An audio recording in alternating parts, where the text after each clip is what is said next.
Bom, estamos então com mais uma quinta-feira, e quinta-feira é dia de Quinta com a Pátria, aqui no Bom Dia Agronegócio, recebendo Matheus Pereira, diretor da Pátria Agronegócios. Meu amigo, seja bem-vindo, bom dia, mais uma quinta-feira junto. Bom dia, Carla. Bom dia a todos que estão nos assistindo. O Prazerão tá por aqui. Bora lá.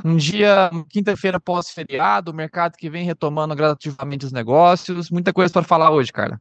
É verdade, nós temos ali um cenário de ontem, uma pressão considerável, principalmente no óleo, o óleo caiu fortíssimo, trouxe esse peso, né, pro mercado de soja em grão, e o mercado hoje vai respirando melhor, tentando se acomodar. Essa semana tem sido bastante volátil para o mercado, né, Matheus? Carla, assim, é uma semana, né, que já marca por tradição uma transição de foco, né? A gente vai entrando no final de novembro, vai entrando com o mês de dezembro, cada vez menos é pautado, né, safra norte-americana, hemisfério norte como um todo, cada vez mais é pautado o hemisfério sul.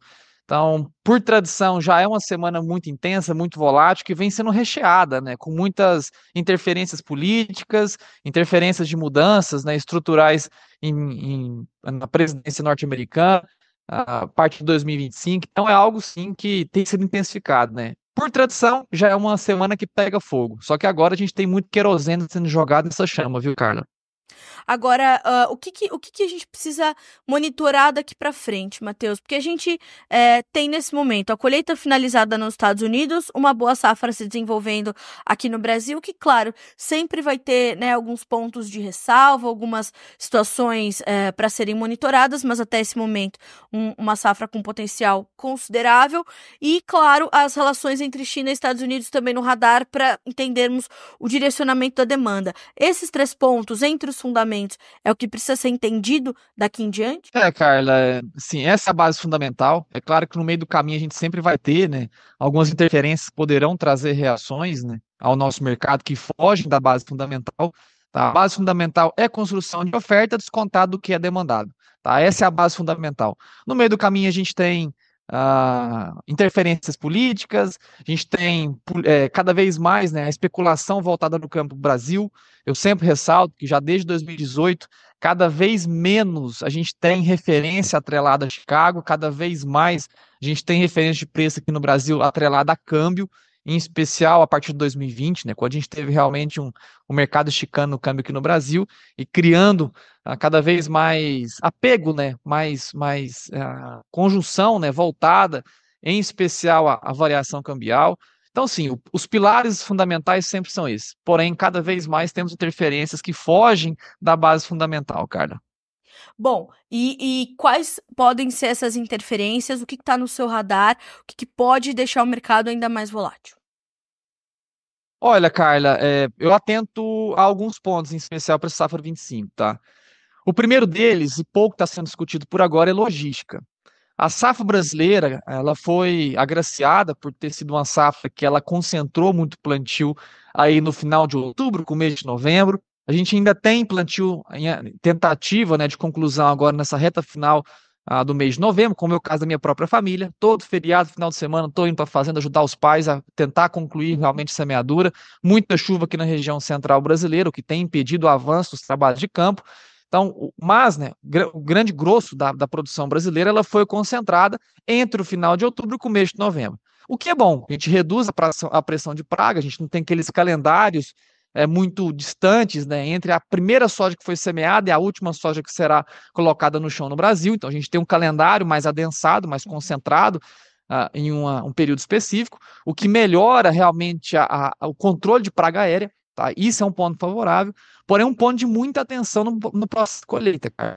A gente já tem uma malha logística de escoamento rodoviário que ela não é eficiente para o Brasil.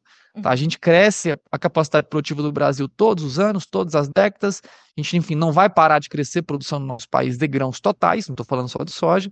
E naquele momento de colheita, com tanta soja chegando ao mesmo tempo, não temos capacidade de armazenadora o suficiente, tá, para engolir todo esse produto que vai ser tirado do campo, nem mesmo, né, uma capacidade rodoviária equivalente, né, para criar a distribuição do nosso produto Brasil afora.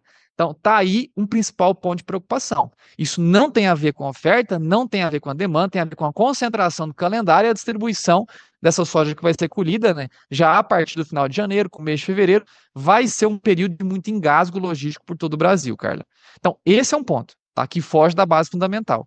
O segundo ponto é realmente o câmbio, né? O câmbio, eu tenho mostrado todas as minhas palestras Brasil afora, que a relevância da nossa moeda sobre a formatação do preço da soja em reais por saca, o câmbio tem maior peso hoje do que Chicago. Tá? Quando a gente vai olhar o que mais pesa na formulação de preço de alta ou de quedas da nossa soja dentro do Brasil, câmbio, dólar, é o principal, né, fator de elevação ou de pressão aos nossos preços da soja em reais por saca dentro do Brasil. Câmbio este que não tem essa correlação direta com o mercado da soja.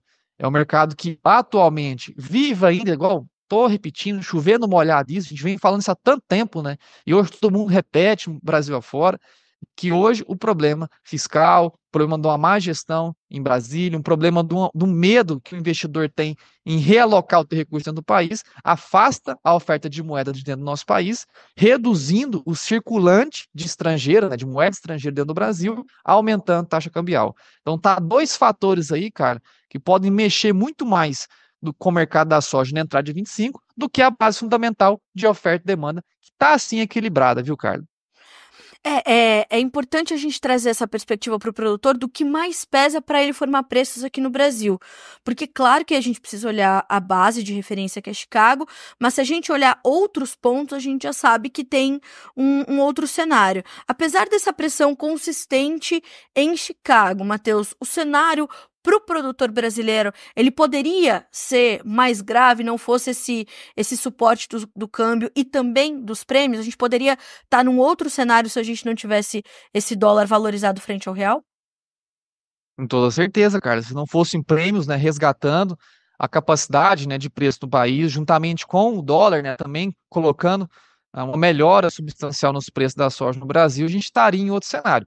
Porém, Carla, vale sempre ressaltar, estaríamos em outro cenário de preço da soja sendo ofertada ao Brasil, assim como estaríamos também em outro cenário, né, de preço de fertilizantes e alguns químicos e até sementes sendo ofertados dentro do nosso país. Então a realidade seria outra. A composição de custo total, juntamente com tudo que se tem, né, de insumos dentro das nossas lavouras hoje, que ultrapassa 2/3 de tudo que é produzido dentro das porteiras do Brasil hoje, quando o assunto é soja e milho, 2/3 é de produto importado. Então, teríamos também uma composição de preço diferente de venda de soja, mas irrefutavelmente teríamos também custos bem mais leves, né, ao produtor na safra 24/25. Bom, e quando a gente olha para esse quadro, Matheus, como é que nós temos visto o produtor se comportar? Nós vimos ali no início do plantio uma preocupação maior dele em efetivar negócios com uma incerteza muito grande rondando a safra, mas depois o clima se estabeleceu, deu espaço para o plantio deslanchar, embora já eu quero tratar um pouco mais contigo dessa sua preocupação no pós-colheita. Acho isso fundamental, porque isso vai impactar nos custos logísticos também, mas nós víamos essa preocupação do produtor não avançar com novos negócios porque tinha insegurança sobre a sua safra. Com o clima melhor estabelecido e o plantio desenvolvendo-se melhor, já caminhamos para a reta final do plantio. Isso animou um pouco mais o produtor. Na última semana, você me dizia que os negócios ainda estavam um pouco mais contidos. Nessa semana que vai se concluindo, esse cenário ainda está assim ou o produtor se animou um pouco mais? Carla, é natural com que a gente vai encerrando os trabalhos de campo, e talvez só quem vive o campo percebe isso, tá? Por isso que eu sempre puxo a orelha aqui de quem fica muito dentro do arzinho condicionado e não sai a campo para entender a realidade do mercado de soja, tá? Não tem como a gente entender mercado de soja se não tiver lá dentro, né, entendendo como é a distribuição do produto, como é a intenção do produtor. Mercado é psicologia. Se a gente não entende a cabeça do produtor, estando do lado do produtor, a gente não entende mercado. Tá? Então, o que eu sempre ressalto, Carlos, é que nesse exato momento, quando a gente vai encerrando a semeadura no Brasil, é natural o produtor enxergando a tua lavoura em crescimento, em germinação, formação de estande, vegetativos iniciais V3, V5, uma soja já bem folhada, uma soja em desenvolvimento, aquelas ruas já em processo de fechamento. Aquele produtor consegue ter o sentimento de poder avançar com novas vendas. É por isso que, às vezes, Carla, a gente fica aqui cutucando alguns, e aqueles que mais se doem ficam levantando a voz, querendo fazer arruaça, que é o quê? Não adianta a gente reafirmar, criar, forçar a grande parte da base produtiva, avançar com 70, 80, 100% do que foi vendido da safra futura, sendo que nem ainda eles conseguem enxergar se aquilo que está sendo produzido em campo vai chegar a uma capacidade de 60 sacas por hectare, 70 sacas, 80 sacas, 90 sacas, 100 sacas por hectare, se Deus quiser, né, teremos algumas realidades observadas em sequeira esse ano nessa proporção. Então, de acordo que chegaremos agora à conclusão de plantio e enxergando, né, o produtor enxergando o porco engordando na lavoura, que é o que? A soja crescendo, entrando em vegetativo, criando saúde vegetal, tá? Aí sim que o produtor começa a avançar com novas vendas. Então é natural essa época do ano, cara, a gente ter mais avanço realmente de novas vendas, né? Porque a base produtiva começa, né, a enxergar a capacidade de venda. Já avançou grande parte das vendas, já cobriu o custo, mas agora consegue enxergar um pouco mais de escalonamento, né, de vendas futuras, abrindo mais o mercado para novas comercializações aí em 2025, Carla. Isso acaba sendo trazendo certo alívio para o mercado, eu imagino, diante dessa sua preocupação com o pós-colheita. Porque se nós tivermos um atraso no início da temporada, certamente a gente tem uma concentração de plantio e vamos ter uma concentração de colheita e mais oferta chegando de forma mais agressiva no começo do próximo ano, né, Matheus? Exatamente, cara, exatamente. A gente ainda tem a expectativa, né, de uma safra regular para o ciclo 2024-25, tanto de soja quanto de milho. Temos já relatos de clientes pátria dentro do estado do Rio Grande do Sul, o maior produtor de milho verão, né? Só perdeu aí nos últimos anos para Minas Gerais por conta de problemas consecutivos da safra, tá? Mas esse ano, né, ainda com uma cultura estabelecida que poderá sim trazer de volta, né, o Rio Grande do Sul ao primeiro lugar como estado maior produtor de milho verão do nosso país. Dentro do Rio Grande do Sul existem já algumas regiões faltando chuvas, enquanto que aqui na região central brasileira a gente tem esses excessos, né, chuvas incessantes, que também existem pontualidades faltando, como é o caso do norte do Mato Grosso, algumas partes de Rondônia, aonde faltam-se chuvas no exato momento, nada de calamidade, porém de muita preocupação, Carla. Agora, de grosso modo, grande parte do Brasil, cara, tem sim uma safra regular, assim dizendo, não vou dizer nada extraordinário, nada tão ruim. Vale lembrar que esses excessos de chuvas, né, agora em Goiânia aqui está tampado. A gente tem aqui toda a região centro-norte do estado de Goiás, né, estava ontem em Padre Bernardo, na Fazenda da Família, ajudando os pais. Região muito chuvosa ainda, todo o caminho de lá até Goiânia muito chuvoso. Então, essa limita potencial produtivo, mas não causa catástrofes produtivas, como é a ausência de chuvas. Então, temos sim ainda um palco sendo formado por uma safra regular, muita água a passar debaixo da ponte. Clima de dezembro, clima de janeiro vai definir realmente o potencial produtivo das lavouras em campo, mas, por enquanto, uma safra regular vem assim a trazer muita oferta da soja na entrada de 25 e um engasgo na garganta logística do escoamento, Carla. E o quanto disso pode pesar para a margem de rentabilidade do produtor, Matheus? Porque a gente está falando de uma safrona que vem aí, mas os mesmos portos, as mesmas estradas, né? A nossa estrutura logística, infelizmente, ainda não mudou. O quanto a gente está falando de peso na garantia de renda do produtor nesse engasgo logístico que a gente pode registrar?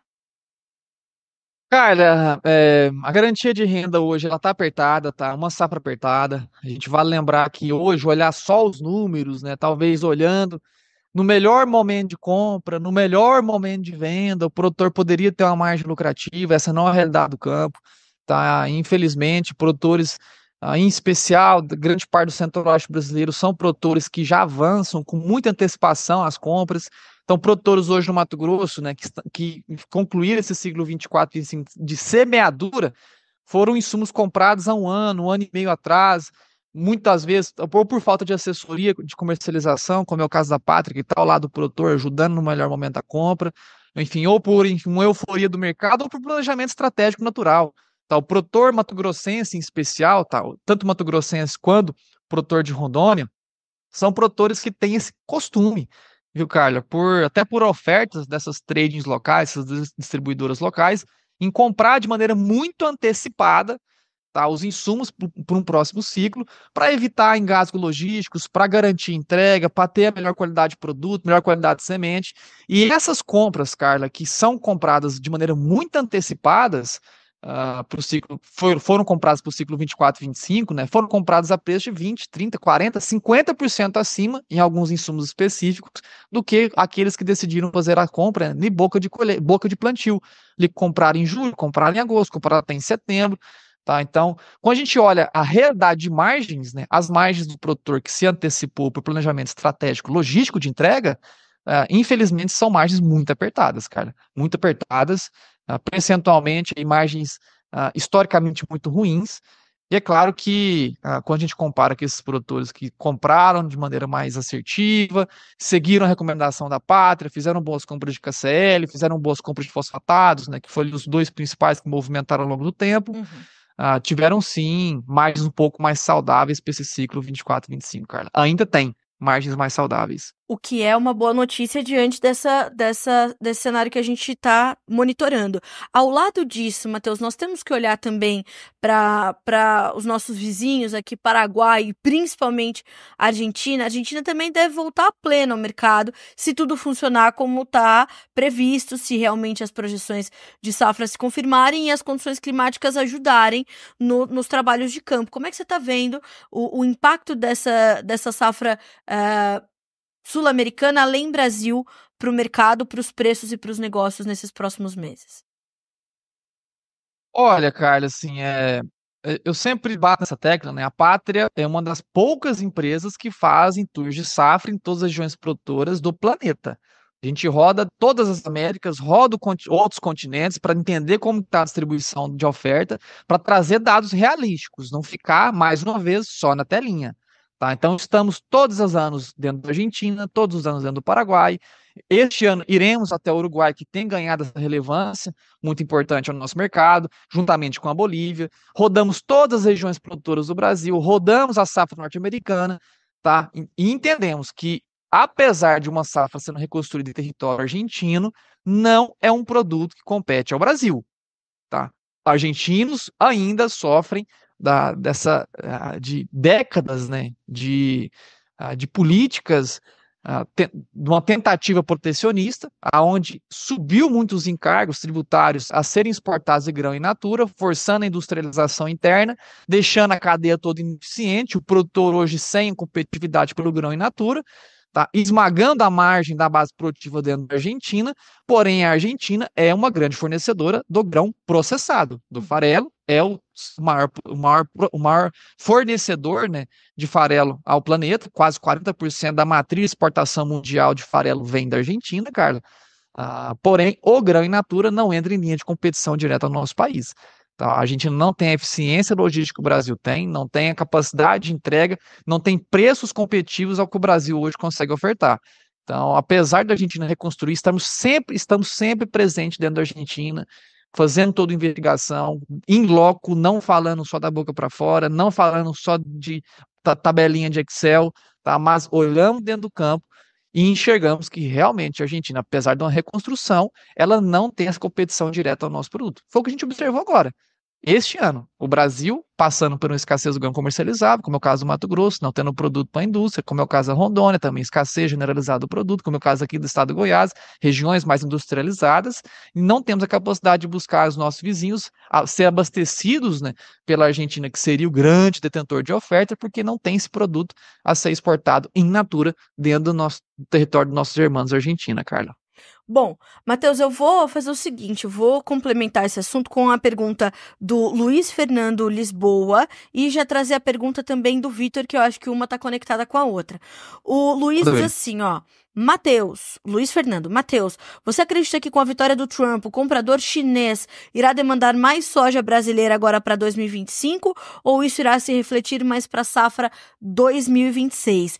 E o Vitor Ramos te pergunta o seguinte, Matheus, o que você acha dos atuais níveis dos prêmios de exportação? Eles podem melhorar mais? As duas perguntas estão intimamente conectadas, né, Matheus? Olha, muito boas perguntas, viu? Luiz e Vitor, me corrija se eu estiver enganado, Carla. Isso mesmo. O Luiz perguntou sobre o Trump, né? E sendo bem objetivo, hoje China concentrar mais do que tem. Hoje a China concentra 100% do seu calendário de compra ao Brasil. Só vai comprar aos Estados Unidos quando falta o produto dentro do nosso país. Então não tem como a China passar de 100 para 110% de concentração.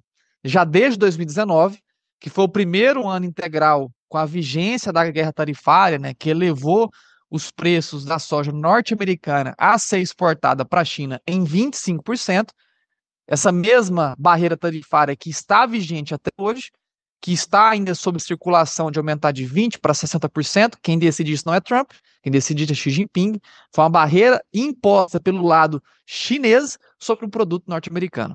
Tá? Esses 25%, ele já criou essa oneração, essa desconcentração, assim dizendo, do comprador chinês ao produto norte-americano, que vem totalmente em busca do produto brasileiro. Então, os chineses estão sempre, desde 2019, procurando e comprando o que é possível de soja do nosso país.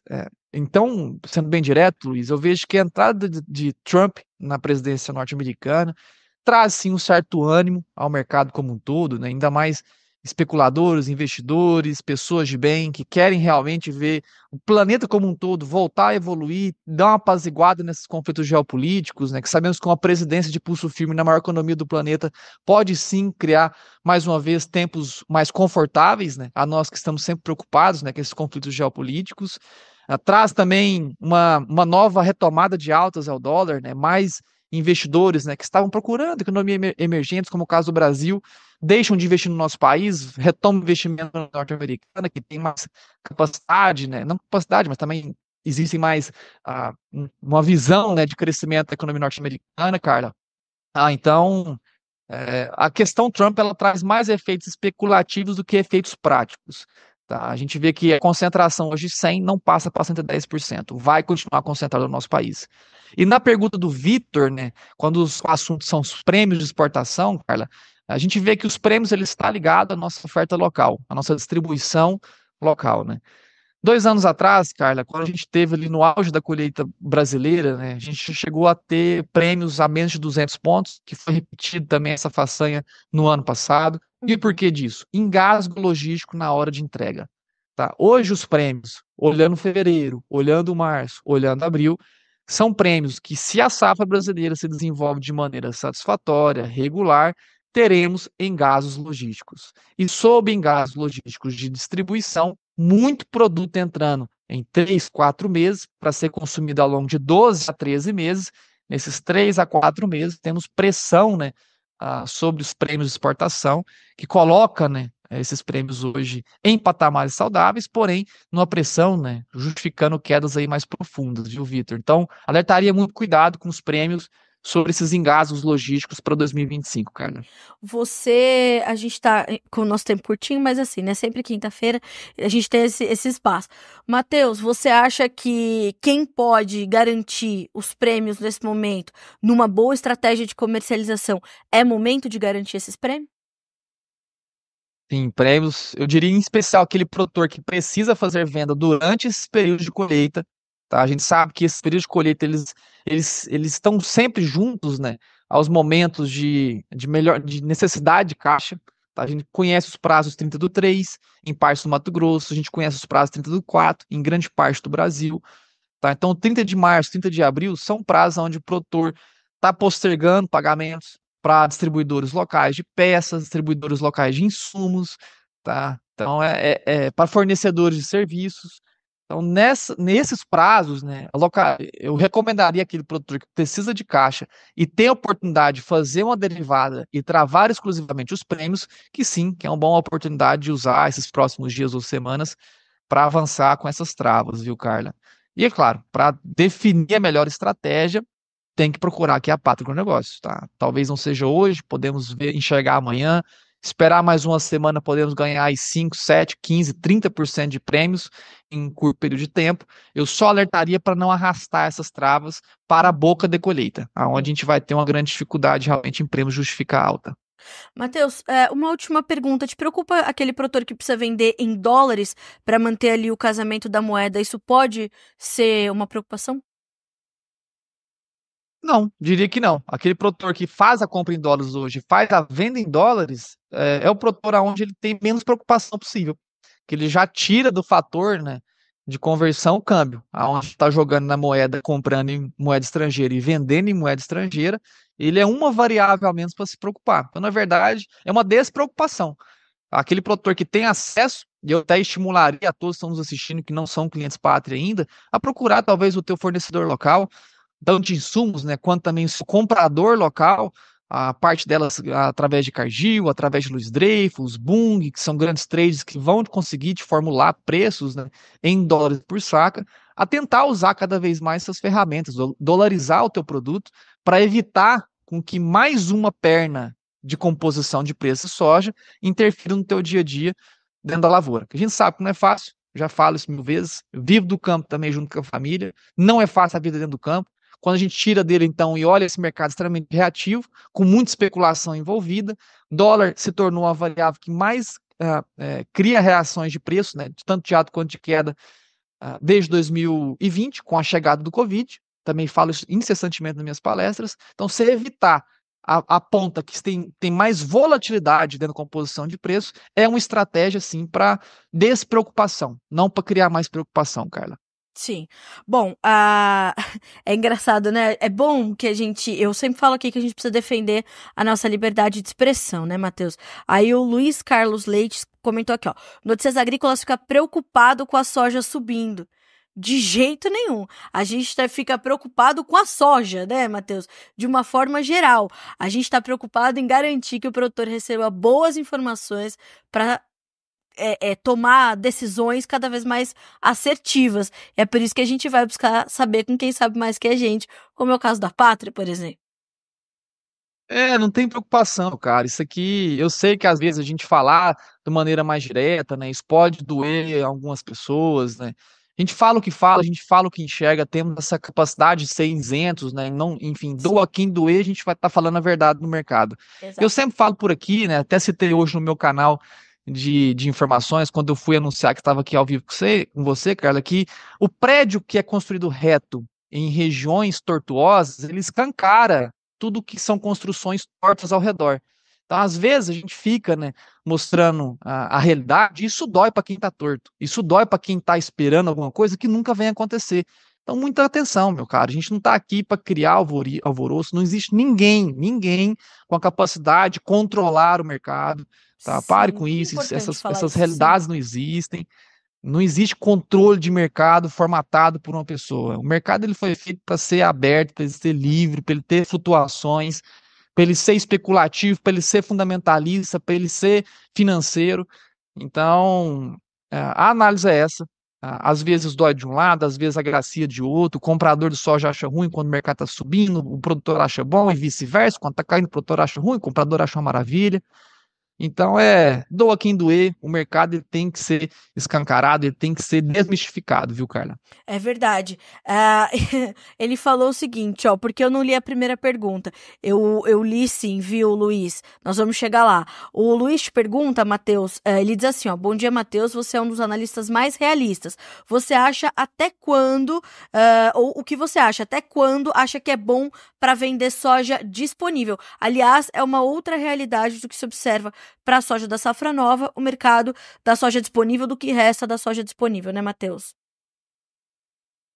Luiz, excelente pergunta, meu caro, e eu vou só criar uma condicionante a essa pergunta. Se você, Luiz, está na região central ou norte do Brasil, aguardar um pouco mais para fazer novas vendas ainda é um fator favorável. A gente ainda tem capacidade de novas altas para a região central brasileira e em algumas partes do norte. Por quê? São regiões com muita industrialização e pouco estoque disponível. Então, nessas regiões específicas, região central e norte do Brasil, temos sim capacidade que o disponível ainda justifique novas altas. Matheus, estou na região sudeste, estou em partes do nordeste, estou em partes do sul do Brasil. Infelizmente, são regiões ainda que estão bem abastecidas, bem estocadas com soja disponível, em especial região sul, em Rio Grande do Sul em primeiro lugar, Santa Uhum. Catarina em segundo e Paraná em terceiro.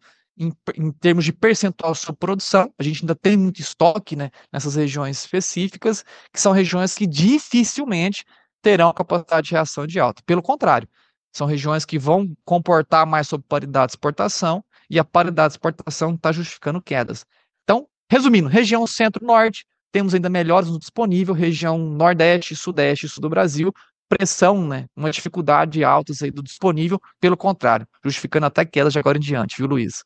Isso é importante também da gente trazer, porque é pouca soja disponível que a gente tem para vender, mas também num outro contexto de oferta e demanda, né, Matheus? Exatamente, cara, exatamente. A gente tem é, essa safra 24 agora, essa reta final de ano para a região central, norte, essas regiões, ela está sofrendo desabastecimento, enquanto que para o 25 e para as demais regiões brasileiras, a gente já tem essa percepção, né, de uma retomada de oferta para o ciclo 25, Carla. Bom, a gente vai acompanhar. Ele te agradeceu aqui, viu, Matheus, o Luiz.